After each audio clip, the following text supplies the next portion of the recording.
ఒక రకంగా చెప్పాలంటే ఎలాంటి నలిగిన అనుభవం అంటే ఏకాంతంగా వెళ్ళి దేవుని ముందు కూర్చొని నా ప్రాణం తీసుకోవచ్చు కదా అని అడిగిన.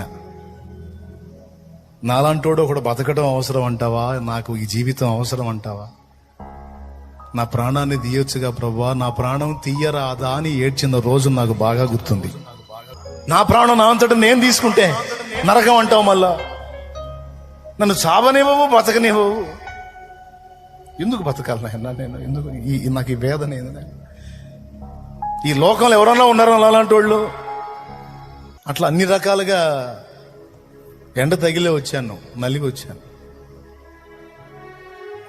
విరిగి నలిగిన అనుభవం ఫేస్ చేయకపోతే, గుండె గాయం కాకపోతే, హృదయం నలిగిన అనుభవంలోకి రాకపోతే సమాజానికి దీవెనకరమైన పరిమళం మన దగ్గర నుంచి రాదు.